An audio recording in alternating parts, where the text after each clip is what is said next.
والمرسلين وعلى آله الطيبين الطاهرين المعصومين ولعنة الله على أعدائهم أجمعين. أما بعد فقد قال الله تبارك وتعالى ولو قاتلكم الذين كفروا لولوا الأدبار ثم لا يجدون وليا ولا نصيرا. الحمدللہ سورہ فتح کی آیت نمبر 22 تک ہم پہنچے ہیں۔ ارشاد باری تعالیٰ ہو رہا ہے وَلَوْ قَاتَلَكُمُ الَّذِينَ كَفَرُوا، اور اگر کفار تم سے جنگ کرتے تو پیٹھ دکھا کر فرار کرتے، ثُمَّ لَا يَجِدُونَ وَلِيًّا وَلَا نَصِيرًا، پھر وہ نہ کوئی مددگار نہ کوئی کارساز پاتے ولی اور نہ کوئی نصیر مددگار پاتے۔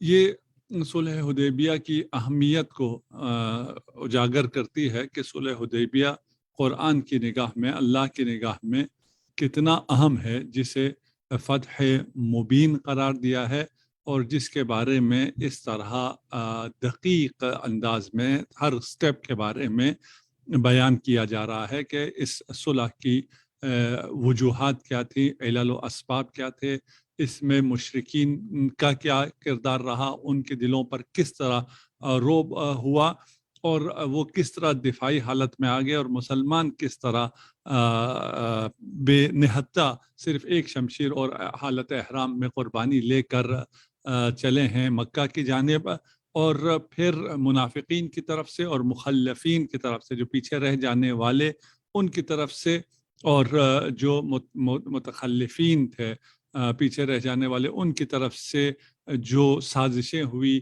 ان کی جو نیک بد تمنائیں تھیں، ان کی جو سوء ظن تھا، اس کی وجہ سے کیا کیا ہوا۔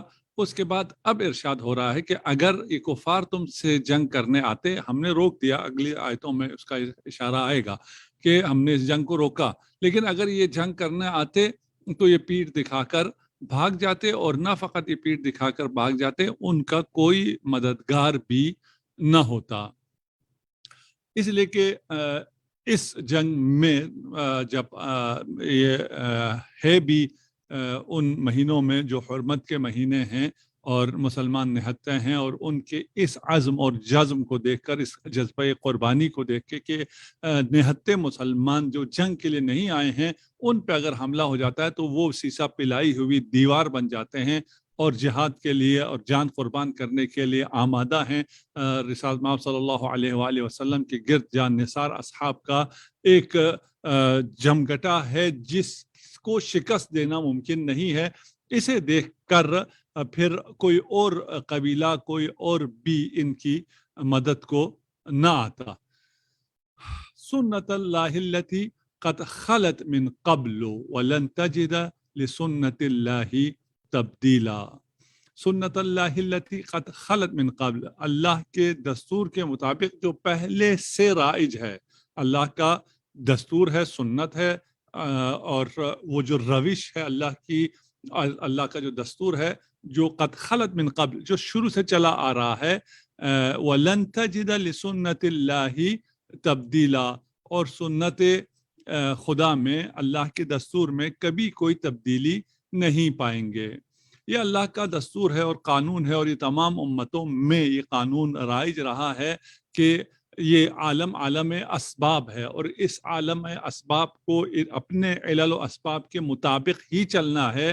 اور اگر اللہ کی سنت میں سے، اللہ کے فیصلوں میں سے، اللہ کے دستور میں سے یہ ہے کہ اگر جنگ کافروں اور مسلمانوں میں ہو رہی ہو تو اس صورت میں اللہ کی طرف سے جنگ میں کس کی فتح ہوگی اس کی کوئی ضمانت نہیں ہے، بلکہ سنت الہی یہ ہے کہ جو بھی اسباب ہیں، مادی اور روحانی اسباب ہیں، ان پر موقوف ہوگا۔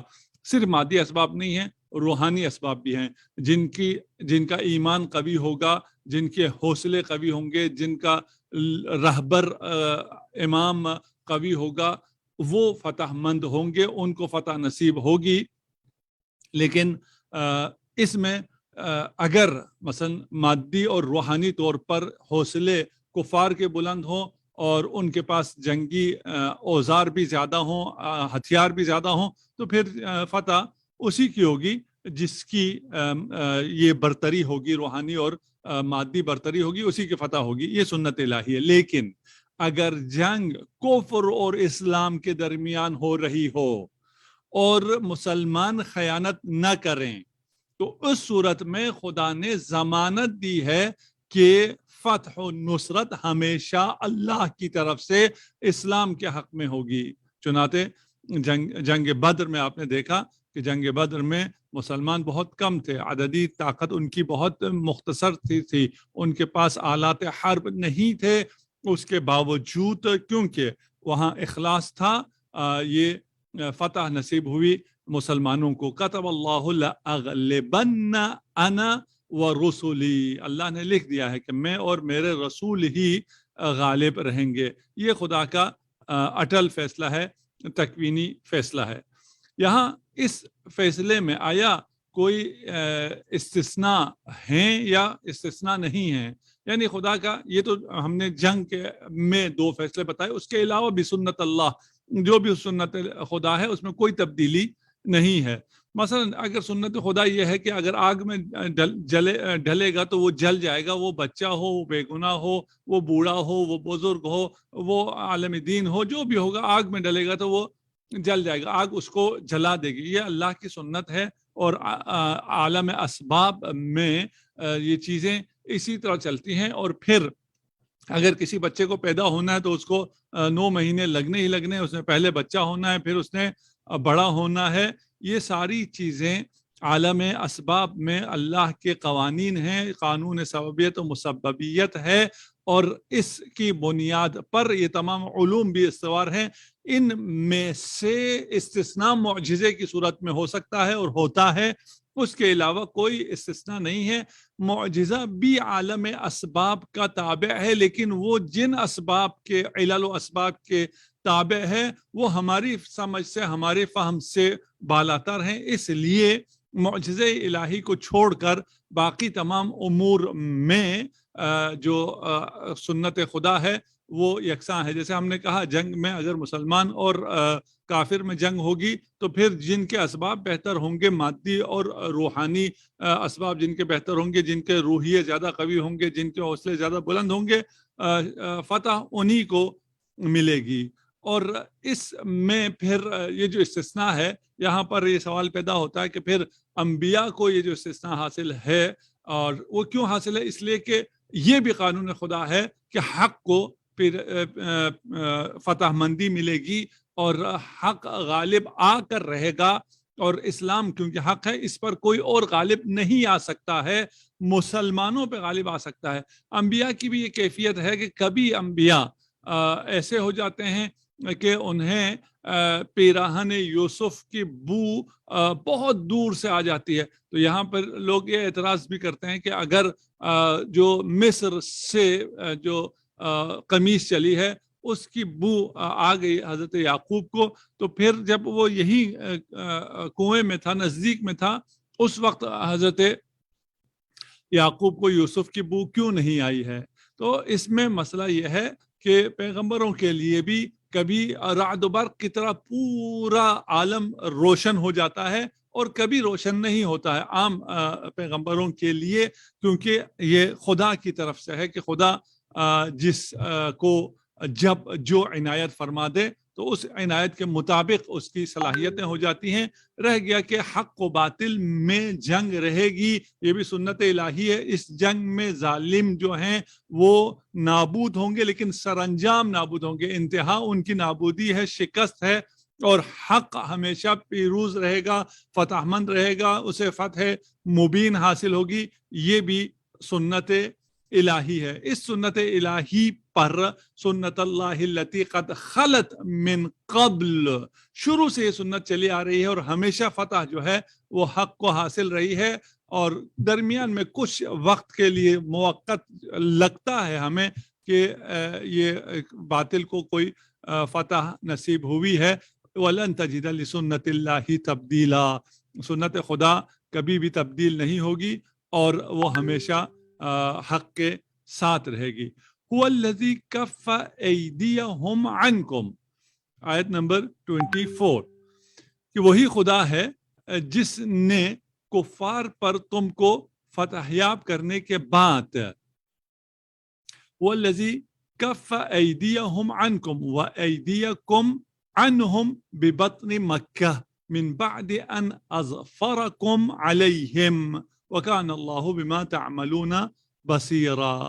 یعنی وہی اللہ ہے جس نے کفار پر تمہیں فتح یاب کرنے کے بعد وادی مکہ میں ان کے ہاتھ تم سے اور تمہارے ہاتھ ان سے روک دیے. اللہ تمہارے اعمال پر خوب نظر رکھتا ہے. هو الذی کف ایدیہم عنکم, مشرکین کے ہاتھ تم تک نہیں پہنچے, وہ تم سے جنگ کرنے کے لیے نہیں آئے, انہوں نے تم پہ حملہ نہیں کیا. وَأَيْدِيَكُمْ عَنْهُمْ, اور تمہارے ہاتھوں کو بھی ان کو تمہارے ہاتھوں سے بھی محفوظ رکھا, یعنی صلح کرا دی.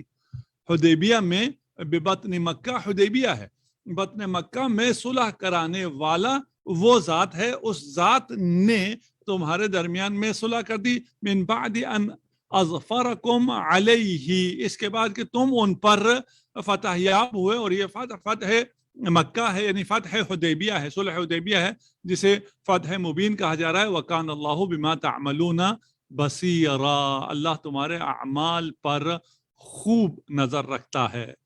اچھا, یہاں پر صلح حدیبیہ بہت تفصیل سے بیان ہو رہا ہے, ہمیں یہ معلوم ہونا چاہیے بس صلح حدیبیہ بہت اہم ہے, اور اس اہم ایونٹ کو ہم نے اپنے بچوں تک پہنچانا ہے, خود بھی سمجھنا ہے.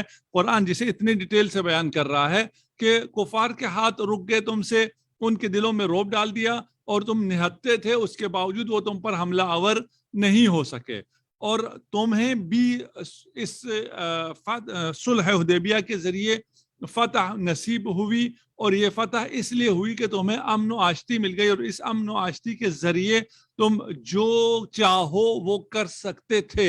یہاں پر ایک اہم سوال ہے کہ یہاں پر اس کے باوجود کہ مسلمانوں کو بالادستی حاصل تھی, اس کے باوجود انہیں امن دیا گیا ہے, مشرکین کو امن دیا گیا ہے. اور ان مشرکین کو کیوں یہ امن دیا گیا؟ صلح حدیبیہ میں جنگ سے اور خون ریزی سے, ان کو قتل ہونے سے, مسلمانوں کے ہاتھوں قتل ہونے سے ان کو کیوں محفوظ رکھا گیا, اور کیوں اس جنگ سے انہیں محفوظ رکھنے کی بات یہاں بتائی گئی یا بتائی جا رہی ہے. ادھر پھر ایک سوال اور یہ پیدا ہو جاتا ہے کہ خدا نے ان پہ رحم کیا ہے مشرکین پر, ہمارے ہاتھوں سے, مسلمانوں کے ہاتھوں سے مشرکین کو محفوظ رکھا ہے, بس خدا نے ان پر رحم کیا. لیکن اس کے ساتھ ساتھ یہ ہے کہ ہم سے کہا جاتا ہے کہ مشرکین پہ کبھی بھی رحم نہ کرنا, یعنی مشرکین سے کبھی دوستی نہ رکھنا. خدا ان پر رحم کر رہا ہے, اور ہم سے کہا جا رہا ہے کہ مشرکین سے محبت حرام ہے, اور مشرکین سے محبت نہ فقط حرام ہے بلکہ تمام حرمتوں سے بڑھ کر ہے. شرک کے بعد کفار سے محبت سے بدتر اور کوئی گناہ نہیں ہے. اب اس گناہ میں کون کون گرفتار ہیں وہ آپ جانتے ہیں, اور ہم دیکھ رہے ہیں. یہاں ہمارے بچوں کے لیے بھی ہے کہ ہم کفار کو سیلیبریٹی نہیں بنا سکتے, اپنے لیے اپنا آئیڈیل بھی نہیں بنا سکتے, اور ایسا بھی نہیں کر سکتے کہ ہم کہیں کہ مجھے وہ پسند ہے, جو وہ کھائے, جو وہ پہنے, جیسا وہ چلے, جیسا وہ چیز اختیار کرے وہ میں اس کے ہیئر سٹائل اور فلان میں اختیار کروں گا, جس کی وجہ سے کفار سے اگر میری محبت ہے تو یہ شرک کے بعد سب سے بڑا گناہ ہے. احتیاط کیجئے گا, اپنے جن کو آپ نے فالو کیا ہوا ہے اس میں اگر کفار ہیں, اور اس قسم کے کفار ہیں جن سے آپ کا کوئی وابستگی بنتی ہے, کوئی محبت کا رشتہ بنتا ہے, تو یہ حرام ہے, اسے نکال دیں. اچھا, اب پھر سوال یہی آ جاتا ہے کہ یہاں تو خدا نے ان سے رحم کیا, ان پہ رحم کیا, ہم سے کہا جا رہا ہے کہ تم ان پہ رحم مت کرو, تم ان سے محبت نہ کرو. اس لیے کہ فرق یہ ہے کہ ہم احساسات رکھتے ہیں, عواطف رکھتے ہیں. اگر دوستی کریں گے اپنے احساسات و عواطف کی وجہ سے ہم کچھ فیصلے غلط کر جائیں گے, جو کہ خدا کے بارے میں ایسا نہیں ہے. خدا کی رحمت شامل ہے, اور عواطف و احساسات کی بنیاد پر خدا کی رحمت شامل نہیں ہوتی ہے. خدا کا ایک کلی قانون ہے, جس نے پہلے کہا سنت اللہ, جو خدا کی سنت ہے اس میں کوئی تبدیلی نہیں ہے, اور وہ شروع سے چلی آ رہی ہے. قد خلت من قبل, جو ایک ہی سنت ہے. اس سنت میں جیسے ہم نے کہا کہ اگر کوئی آتش میں گرے گا تو وہ جلے گا، اب وہ گرنے والا معصوم بچہ ہی کیوں نہ ہو، شیرخوار بچہ ہی کیوں نہ ہو، اس لیے کہ خدا کا قانون ہے، اور خدا کے قانون پر جو چیز آئے گی اس قانون پر وہ چیز چلے گی۔ خدا عواطف نہیں رکھتا، احساسات نہیں رکھتا کہ خدا کا دل نعوذ باللہ جلے ہماری طرح۔ اگر کوئی بچہ آگ میں گر جائے ہم اس کو جلنے نہیں دیں گے، ہم ہر ممکن کوشش کریں گے کہ اس کو بچا لیں، اس لیے کہ ہمارے احساسات یہ ہیں۔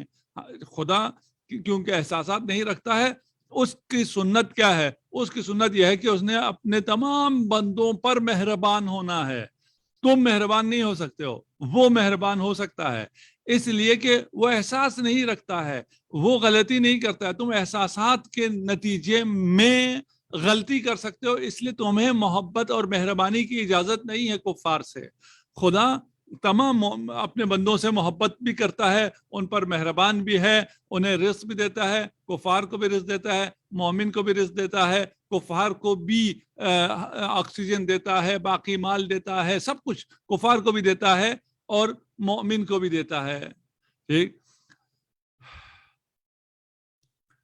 جو ذات اپنے دشمن کو اس طرح نوازتی ہو وہ اپنے دوستوں کے ساتھ کیا کرے گی؟ خدا کی دو رحمت ہیں، ایک رحمت رحمانیہ ہے، ایک رحمت رحیمیہ ہے۔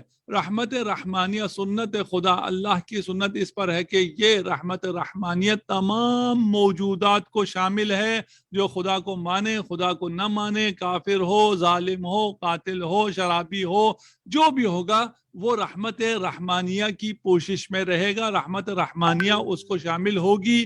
اور رحمت رحمانیہ جو ہے وہ علل و اسباب تکوینی ہیں، صرف وہ علل و اسباب تکوینی کو دیکھتی ہے کہ علل و اسباب تکوینی جس نے فراہم کر دیا، جس نے درخت لگا دیا، جس نے اس کو پانی دے دیا، اس کا درخت پھلے گا پھولے گا۔ جس نے درخت نہ لگایا، پانی نہ دیا، اور اس نے کوشش اور جستجو نہیں کی تو اس کا کام نہیں ہوگا۔ یہ جو رحمت رحمانیہ ہوئی۔ هو الذی کف ایدیہم عنکم وایدیکم عنہم، یہاں پر ایسا نہیں ہے کہ خدا مومنین اور کفار دونوں کی نسبت نیوٹرل ہو گیا ہو۔ آج کل یہ نیوٹرل کا ورڈ بھی بہت چلا ہوا ہے۔ نیوٹرل خدا اور مومنین اور کفار کے نسبت نہیں ہوا، لیکن اس کی جو رحمت رحمانیہ ہے وہ سب کو ہے، اور ایک قانون کے مطابق وہ ملتی ہے، جو اس قوانین کے مطابق، ان کاز اور ایفیکٹ کے مطابق، علل و اسباب کے مطابق اس رحمت رحمانیہ کو سمیٹے گا۔ جو جتنی محنت کرے گا، کوشش کرے گا، سعی کرے گا، وہ اتنا آگے بڑھے گا۔ یہ سب کے لیے ہے، اور اسی رحمت رحمانیہ کے تحت اس نے مشرکین کو محفوظ رکھا، اور ان تک یہ آسیب نہ پہنچا، ان کو قتل نہیں کیا گیا۔ لیکن جو رحمت رحمانیہ ہے وہ رحمت رحمانیہ سب کے لیے نہیں ہے، ابھی نہیں ہے، اور شرائط کے ساتھ ہے، اور جب موقع اور اہل جس کا وہ ہوگا، اس رحمت رحمانیہ سے، اس رحمت رحیمیہ سے صرف اور صرف مومنین ہی استفادہ کر سکیں گے۔ اچھا، اب جو رہ گیا هو الذی کف ایدیہم عنکم، ان کے ہاتھ کو تم سے کیسے روکا؟ ان کے دلوں میں خوف ڈال دیا۔ وہ مشرکین حملہ کرنا چاہتے تھے، انہوں نے اپنے جاسوس بھیجے۔ انہوں نے جب دیکھا رسالت محمد صلی اللہ علیہ وآلہ وسلم کے اطراف ایسے اصحاب ہیں جو آپ سے عشق کرتے ہیں، جو آپ کے وضو کا پانی زمین پہ نہیں گرنے دیتے ہیں، اور آپ سے ایسی محبت کرتے ہیں جیسی محبت ان لوگوں نے کسی کو بھی کسی سے کرتے ہوئے نہیں دیکھا تھا، نہ قیصر کو، نہ کسرا کو، نہ قیصر کو، نہ نجاشی کو، نہ کسی اور بادشاہ سے ایسی محبت کسی کی نہیں دیکھی گئی تھی۔ جس بنا پر ان کے دلوں میں جو رعب آیا، اس کی وجہ سے ان کو محفوظ رکھا۔ ابھی اگلی آیت میں آئے گا کہ کیوں ان کو محفوظ رکھا گیا، مسلمانوں کے ہاتھوں سے کیوں ان کو تہ تیغ نہیں کیا گیا۔ اگلی آیت میں ہم اس کو پڑھتے ہیں۔ اور مسلمانوں کو بھی ان کے ہاتھوں سے محفوظ رکھا، صلح قائم ہو گیا، امن قائم ہو گئی۔ صلح اور امن استدلال کے لیے، منطق کے لیے فتح مندی ہے، پیروزی ہے، وکٹری ہے، اس لیے کہ جب صلح ہو اور گفتگو اور ڈائلاگ ہو سکے تو حق کی فتح مندی ہو جاتی ہے، اور اگر باطل ہو وہ کبھی بھی وہ ہمیشہ یہ کوشش کرتا ہے کہ ڈائلاگ نہ ہو، گفتگو نہ ہو۔ نیکسٹ آیت ہے ہم الذین کفروا وصدوکم عن المسجد الحرام۔ آج ہم تھوڑا سا کم پڑھیں گے، میری ایک مصروفیت ہے، یہ ہماری آخری آیت ہے۔ ہم الذین کفروا وصدوکم عن المسجد الحرام، وہ لوگ ہیں جنہوں نے کفر کیا، ہم الذین کفروا، یہ وہی لوگ ہیں جنہوں نے کفر کیا، وصدوکم عن المسجد الحرام، اور تمہیں مسجد حرام سے روکا، والہدی معکوفا ان یبلغ محلہ، اور قربانیوں کو بھی اپنی قربانگاہ تک، اپنے محل تک پہنچنے سے روکا۔ ولولا رجال مؤمنون ونساء مؤمنات، اور اگر نہ ہوتی مومن مرد اور مومن عورتیں، لم تعلموہم، جن کو تم نہیں جانتے، ان تطؤوہم فتصیبکم منہم معرۃ بغیر علم، اگر مکہ میں ایسے مومن مرد اور ایسی مومن عورتیں نہ ہوتی جنہیں تم نہیں جانتے، اور یہ خطرہ نہ ہوتا کہ تم کہیں انہیں رون ڈالو گے، فتصیبکم منہم معرہ، اور بے خبری میں ان کی وجہ سے تمہیں بھی ضرر پہنچے گا، اگر ایسا نہ ہوتا تو تمہیں اذن جہاد مل جاتا۔ لیدخل اللہ فی رحمتہ من یشاء، تمہیں اس لیے اجازت نہیں دی گئی ہے کہ تاکہ اللہ جسے چاہے اپنی رحمت میں داخل کر دے۔ لو تزیلوا لعذبنا الذین کفروا منہم عذابا علیما، اگر کافر اور مسلمان الگ الگ ہوتے، یہ تزایل ہوتا اور پتہ ہوتا یہ ٹولہ مسلمانوں کا ہے اور یہ کافروں کا ہے مکہ کے اندر، تو ہم ان کافروں کو دردناک عذاب سے دوچار کرتے۔ یہاں پر سب سے پہلے تو ہم الذین کفروا، جو کفار مکہ ہیں، مشرکین ہیں، ان کے جرائم کا ذکر ہو رہا ہے کہ ایک تو یہ ہے کہ انہوں نے کفر اختیار کیا ہے، دوسرا جرم ان کا یہ ہے کہ انہوں نے مسجد حرام میں تمہیں داخل ہونے سے روکا ہے، تیسرا یہ ہے کہ والہدی معکوفا، اور قربانی کو بھی قربانگاہ میں مینا میں جہاں حج کی صورت میں قربانی دی جاتی ہے وہاں تک لے جا کے وہاں ذبح کرنے سے انہوں نے روکا، یہ ان کے جرائم ہیں۔ ان جرائم کے تحت کافروں پر جنگ مسلط کر کے انہیں نابود کیا جانا چاہیے تھا، انہوں نے جنگی جرائم انجام دیے ہیں، انہوں نے ایسے جرائم انجام دیے ہیں جس کی وجہ سے ان پر جنگ بنتی تھی، لیکن اس کے بعد والا جملہ اس میں جنگ نہ ہونا اور صلح کی طرف بڑھنے کی وہ علت بیان ہوئی ہے، اور اس کا مطلب اگر آپ یہ دیکھیں تو یہ صلح ہو رہی ہے، یہ مسلمان صلح پہ مجبور نہیں ہوئے ہیں، یہ خدا کا ڈیزائن ہے، خدا کی مشیت ہے، خدا کا ارادہ ہے کہ صلح ہو، اور اس صلح کے علل بیان ہو رہے ہیں۔ اگرچہ جنگ ہو سکتی تھی، ہونی چاہیے تھی، ان کے جرائم سنگین تھے، لیکن کیوں نہیں ہوئی؟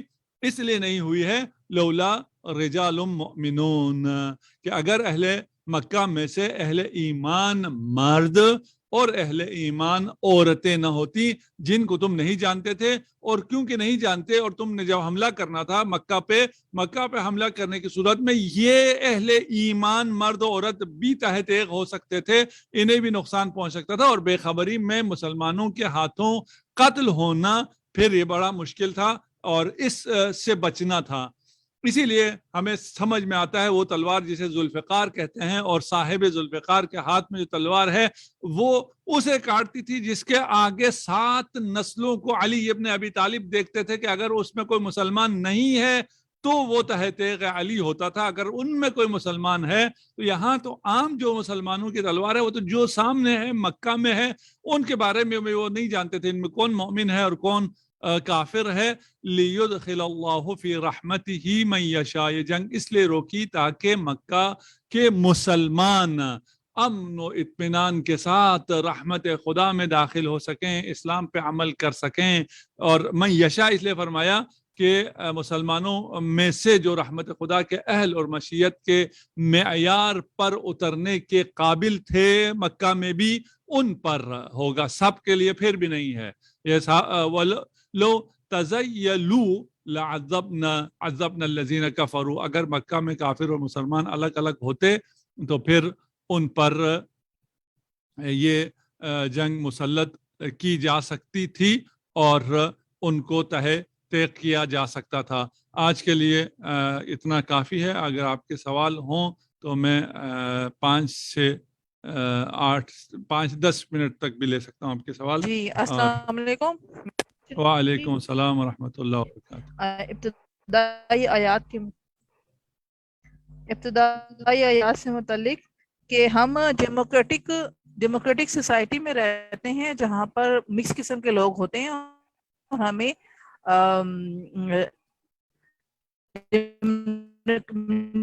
ڈیموکریٹک ویلیوز یا قوموں کا جو سلسلہ ہے, اس میں جو ریلیشن شپ مینجمنٹ ہے یا ملٹی نیشنل کمپنیز کے اندر ہم کام کرتے ہیں تو بہت سے ہمارے ریلیشن شپس ہوتے ہیں آفیشیل جنہیں کہنا چاہیے. تو ان میں بیلنس کیسا رکھا جائے؟ اگر ہم اپنے دین کو ہی اتنی سختی سے لے کے بیٹھ جائیں گے تو کیا ہم آئسولیٹ نہیں ہو جائیں گے؟ Thank you. پریکٹیکل اپروچ کیا ہونی چاہیے؟ جی پریکٹیکل اپروچ کی بات کر رہے ہیں. یہاں قطع تعلق نہیں کہا جا رہا, ان کے ساتھ معاملہ نہیں کرنا نہیں کہا جا رہا, ان کے ساتھ اٹھو بیٹھو نہیں یہ بھی نہیں کہا جا رہا. یہاں صرف یہ کہا جا رہا ہے کہ آپ کو ان سے محبت نہیں ہونی چاہیے, قلبی تعلق نہیں ہونا چاہیے. آپ ان کے ساتھ کام کر سکتے ہیں, ٹریڈ کر سکتے ہیں, معاملہ کر سکتے ہیں, سب کچھ کر سکتے ہیں, لیکن محبت نہیں کر سکتے. ممانعت سے محبت کی ہے, باقی کسی کی بھی نہیں ہے. کہ آپ کہیں بھی آج کل کے آپ نے جمہوریت کا کہا, جمہوریت تو ویسے بھی آج کل بڑے مشکلات میں چل رہی ہے. اور عالمی دنیا میں تجارت آپ نے انہی کے ساتھ کرنی ہے اور ٹریڈ بھی آپ نے پھر ڈالر میں ہی کرنسیز میں کرنی ہے. یہ سب کچھ کرنا ہے جہاں مجبوری ہے اور جس طرح معاملات ہو سکتے ہیں کرنا الگ ہے, لیکن اس سے محبت کرنا الگ ہے. محبت کرنے کی ممانعت. السلام علیکم. وعلیکم السلام. آغا مجھے بس یہ پوچھنا تھا, ایک تو آپ کو جمعہ مبارک ہو, شب جمعہ مبارک ہو. دوسرا یہ کہ جو روٹین کے اعمال ہوتے ہیں شب جمعہ کے وہ تو ہم کرتے ہیں, تو آج کے کوئی خصوصی اعمال ہیں تو وہ پلیز ہمیں بتا دیں. Thank you. السلام علیکم. جزاکم اللہ خیر الجزا. ماہ مبارک ہے اور ان رمضان کے لمحات میں جو بہترین عمل ہے وہی جو آپ انجام دے رہے ہیں وہ قرآن فہمی ہے, تدبر ہے, تلاوت قرآن اور تفکر اور تدبر خود بہت اہم ہے. اور پھر ہمیں جو ایک چیز کا خیال رکھنا ہے مخصوصاً رمضان میں بھی اور اس کے علاوہ بھی ہر وقت کے لیے, کہ ہمیں کوانٹٹی کو نہیں دیکھنا ہے, ہمیں کوالٹی کو دیکھنا ہے. بجائے اس کے کہ ہم زیادہ سے زیادہ عمل کریں, ہم ایسا عمل کریں جو ہماری شخصیت کو تبدیل کرے, ہمارے ایمان میں اضافہ کرے. وہ بجائے اس کے کہ ہم پورا قرآن پڑھیں, وہ آیتیں پڑھ لیں جو ہمارے جان کا حصہ بن جائیں, ہماری شخصیت کا حصہ بن جائیں, ہم میں تبدیلی لے آئیں, ہماری آنکھیں کھول دیں. تو ہمیں اس قسم کا عمل انجام دینے کی خدا توفیق عنایت فرمائے. باقی اعمال آپ جانتے ہیں جو بھی شب جمعہ کے ہیں. السلام علیکم.